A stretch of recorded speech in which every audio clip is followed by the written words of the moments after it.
What if a simple weekend fence project could do far more than just mark the edge of your garden?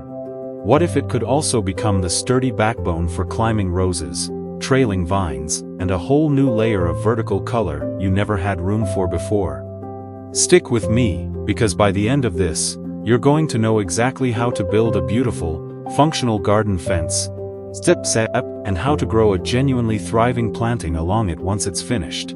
If you've ever looked at your garden's edge and felt like something was missing, a sense of definition, a bit of structure, a place to actually hang or train your favorite climbing plants, a simple garden fence is very likely the answer. And it's one of the most approachable weekend projects available to a genuine beginner. Across the United States, a low picket fence, a simple wire and post border, or a rustic woven willow edge has become one of the most popular ways to define a garden bed, keep pets and wandering feet out of tender plantings, and create a genuine vertical growing surface that dramatically expands what you can plant in a limited amount of ground space. Let's walk through exactly how to build this, because the process is genuinely manageable even if you've never picked up a post hole digger in your life. Start by measuring and marking your fence line using stakes and string. This simple step lets you visualize the finished shape before committing to anything permanent, and it's the easiest moment to make small adjustments to your layout. Determine your post spacing, typically 6 to 8 feet apart, for a standard picket-style fence, and dig your post holes roughly a third, as deep as your finished fence will stand above ground, ensuring adequate stability without requiring excessive digging for a modest garden border height. Set your posts using a level to check they're standing perfectly vertical, and secure them with a mix of gravel and packed soil, or quick-set concrete if you want extra long-term stability, particularly useful if you're planning to grow heavier climbing plants along the finished structure. Once your posts are firmly set and given time to cure if you used concrete, attach your horizontal rails, typically one near the top and one lower down, running between each post. These rails give your fence its structural rigidity and provide the attachment points for whatever vertical element you're using: pickets, wire mesh, or lattice panels. For a classic picket look, space your vertical boards evenly along the rails, leaving small gaps for a traditional appearance, or tighter spacing for more privacy and wind protection. If you're planning to grow climbing plants extensively, consider adding a section of simple wire mesh or lattice panel, rather than solid pickets in key areas. This gives twining vines and tendril climbing plants genuine surfaces to grip onto as they grow, something solid flat boards don't naturally provide. Finish your fence with a coat of exterior paint or wood stain. Suited to your climate and style preference, this step genuinely extends your fence's lifespan significantly by protecting the wood from moisture and sun damage, while also giving you the chance to coordinate your border's color with your overall garden design. Material choice is worth a bit of extra thought before you start buying lumber, since it genuinely affects both your fence's longevity and how well it supports climbing plants long-term. Pressure-treated pine is the most budget-friendly, widely available option, and holds up reasonably well against moisture when properly sealed, though it's worth double-checking that any treated lumber you select is rated safe for garden use. If you're planning to grow edible plants in close proximity, cedar and redwood cost more upfront, but offer naturally superior rot and insect resistance without requiring chemical treatment, making them a genuinely popular choice for gardeners who want a longer-lasting, more natural-looking fence with less ongoing maintenance.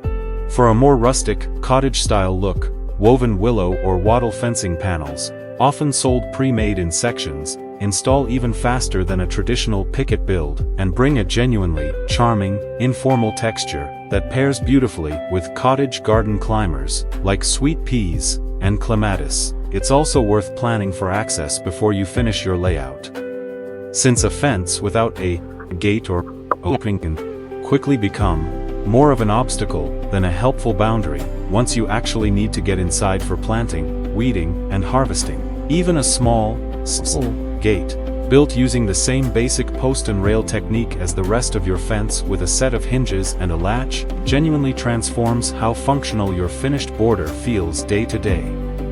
Position your gate thoughtfully in relation to how you actually move through your yard, placing it along your most natural walking path rather than wherever happens to be structurally convenient. And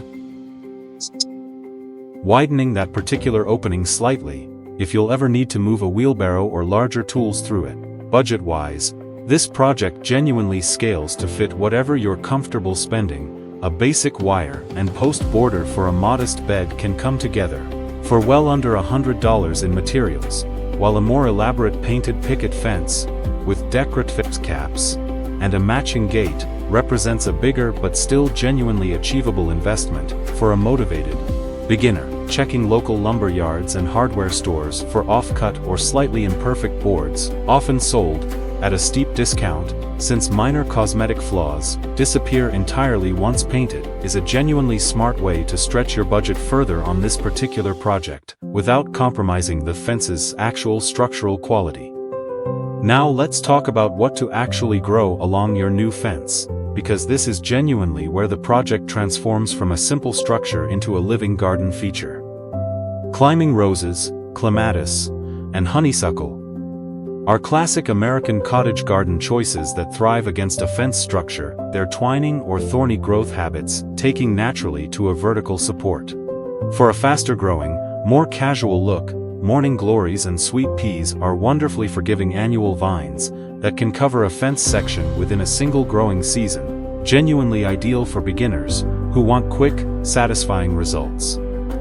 Along the base of your fence, layering in shorter perennials or annuals, lavender, coneflowers, or zinnias, creates a fuller, more finished look that ties your vertical and ground-level plantings together into one cohesive border. Now let's talk about light and temperature, because your fence's orientation genuinely determines what will thrive against it. Most flowering climbers and border plants need 6 to 8 hours of direct sunlight daily. So pay attention to which side of your fence receives the most consistent light throughout the day. A south or west-facing side, in the northern hemisphere, typically receives the most sun, while a north-facing side may need genuinely shade-tolerant climbers like certain clematis varieties, or climbing hydrangea instead. As for temperature, most common climbing plants and border perennials thrive somewhere between 60 and 80 degrees Fahrenheit.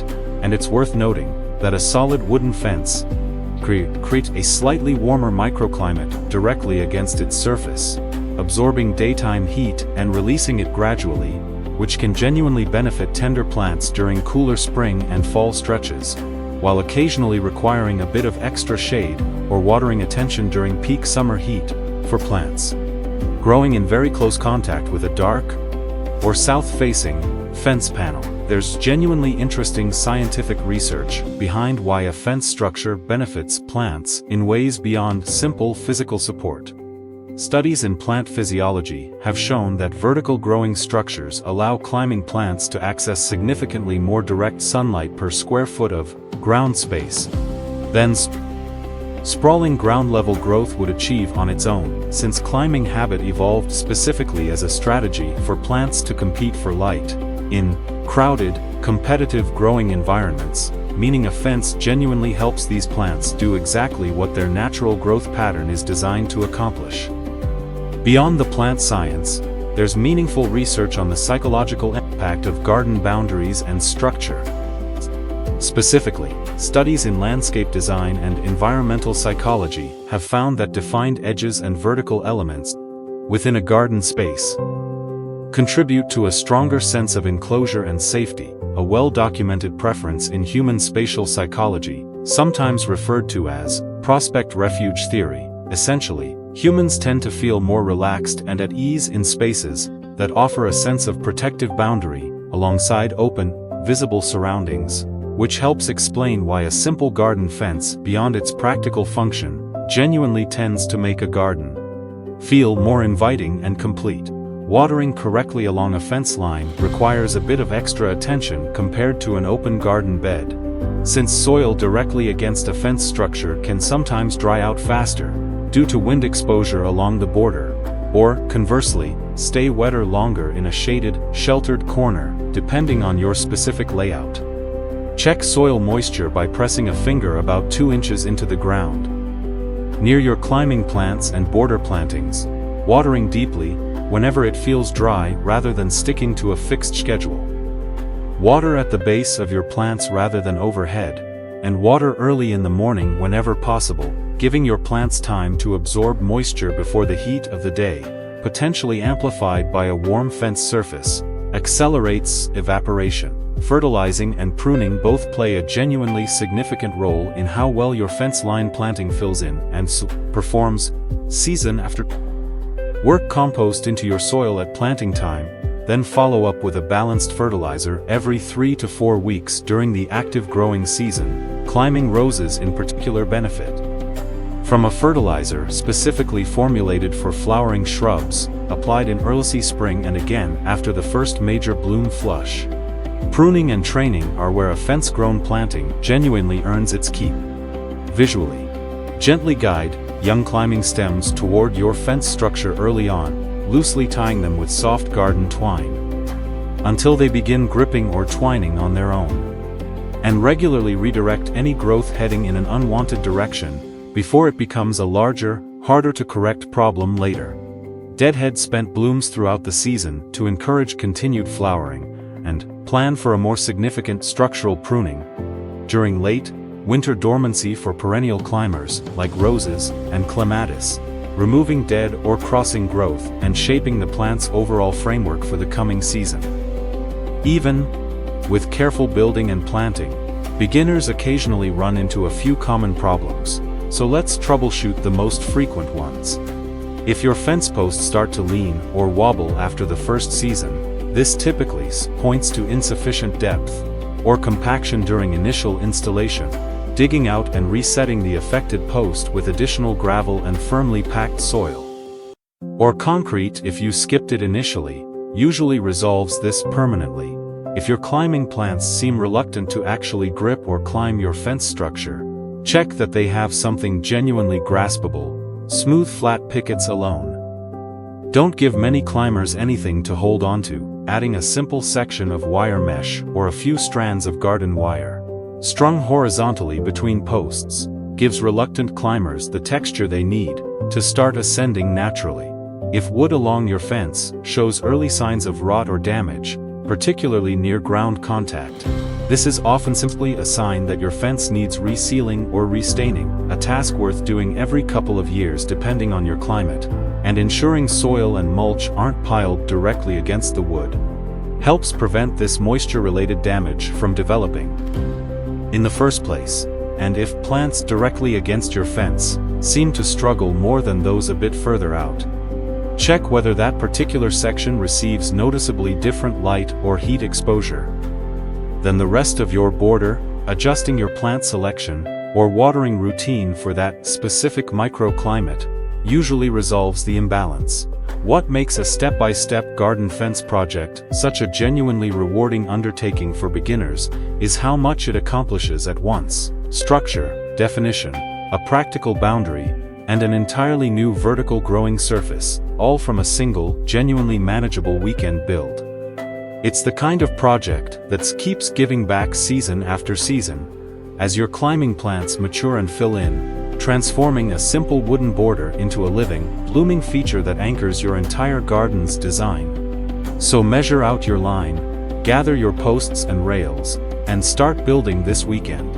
Whether you're picturing climbing roses tumbling over a classic white picket fence or a simple wire border supporting a curtain of morning glories, you're genuinely closer to that finished garden feature than you might think.